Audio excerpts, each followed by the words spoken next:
মা বাবা যারা এসেছেন, আপনার ছেলে মেয়ের যত্ন নেন। আপনার ছেলের মধ্যে যে কি পটেনশিয়াল আপনি জানেন না।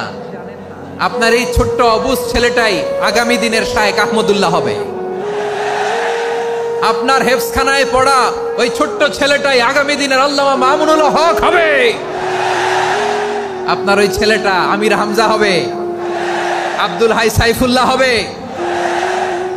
এভাবে বড় বড় আলেম হবে, তারা যুগশ্রেষ্ঠ আলেম হবে। সেই একদিন এই বাংলাদেশের পার্লামেন্টে যে বক্তব্য দিয়ে যশোরের পক্ষে কথা বলবে।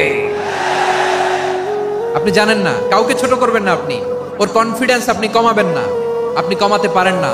প্যান্ডেলে আমার যে মা বোনেরা আছেন, ছেলে মেয়েদেরকে কখনো ছোট করে কথা বলবেন না। ও যে কোথায় যাবে আপনি জানেন না। আপনি মা হয়ে তাকে সাহস দিবেন, তার কল্পনার জগৎটাকে সাজাতে তাকে উৎসাহিত করবেন, ঠিক কিনা বলেন? আর আমার প্যান্ডেলের আমার প্রিয় শ্রদ্ধাশীলা মায়েরা বোনেরা, আপনারা তো আরো দামি সম্পদ। বিশ্বনবী বলেন, আর দুনিয়া কুল্লুহা মাতা। আল্লাহ আল্লাহ আল্লাহ, বিশ্বনবীর কথার ওজন দেখেন। আর দুনিয়া কুল্লুহা মাতা ওয়া খায়রু মাতা'আদ দুনিয়াল মারআতুস সালিহা। বিশ্বনবী বলেন, দুনিয়ায় যা দেখো সব আল্লাহর দেওয়া অ্যাসেট, মানে সম্পদ। আর এত অ্যাসেটের ভিড়ে সবচেয়ে শ্রেষ্ঠ সম্পদ হচ্ছে নেককার নারী। সুবহানাল্লাহ। ভাইয়েরা বোনের সাথে খারাপ আচরণ করো না, সন্তান মায়ের সাথে খারাপ আচরণ করো না। আমাদের মায়েরা আমাদের asset, they are our priceless asset. কারণ এই মায়েদের পেটে এসেছে আল্লাহর ওলিরা, এই মায়েদের পেটে এসেছে খান জাহান আলী, এই মায়ের পেটে এসেছে শাহজালাল ইয়ামানি, এই মায়ের পেটে এসেছে আল্লাহর সব নবীরা। নাকি নবীরা আকাশ থেকে ধপ করে জমিনে নেমে আসছে? মায়ের পেটে আসছে। এই মায়ের পেটগুলো খনি। আমার সম্মানিতা মায়েরা বোনেরা, নিজেকে ইসলাম দিয়ে সাজান, নিজেকে ইসলাম দিয়ে সাজান,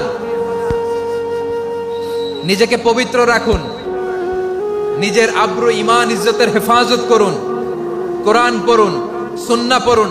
আপনি জানেন না আপনার গর্ভে কে আসছে, কোন ক্ষণজন্মা পুরুষকে আল্লাহ তাআলা আপনার গর্ভে পাঠাবে আপনি জানেন না।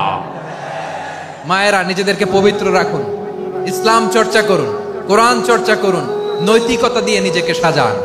যশোরের জেনজি, নিজেদেরকে প্রস্তুত রাখো আগামীর বাংলাদেশের জন্য। নৈতিকতা, মোরালিটি, ভ্যালিউজ দিয়ে নিজেকে সাজাও, ইসলাম দিয়ে নিজেকে সাজাও। কারণ আগামীর বাংলাদেশ ইসলামের বাংলাদেশ। বাংলাদেশের আসল পরিচয় ইসলাম। বাংলাদেশের আসল পরিচয় কি? সবাই বলে না। বাংলাদেশের আসল পরিচয় কি? এই ইসলাম নিয়ে আমরা সংসদ ভবন সাজাবো, রাজি আছি না নাই? শেকড় ভুলে যাওয়া যাবে না। আমরা ধাপে ধাপে শারিয়া আইনের দিকে যাব ইনশাআল্লাহ, কিন্তু জঙ্গিবাদ দিয়ে নয়, কট্টর পন্থা দিয়ে নয়। আমরা ইন্টেলেকচুয়ালি, গ্রাজুয়ালি, ধাপে ধাপে শারিয়া আইনের দিকে মুভ করবো ইনশাআল্লাহ। বলো লিল্লাহি তাকবীর। এদেশের আসল পরিচয়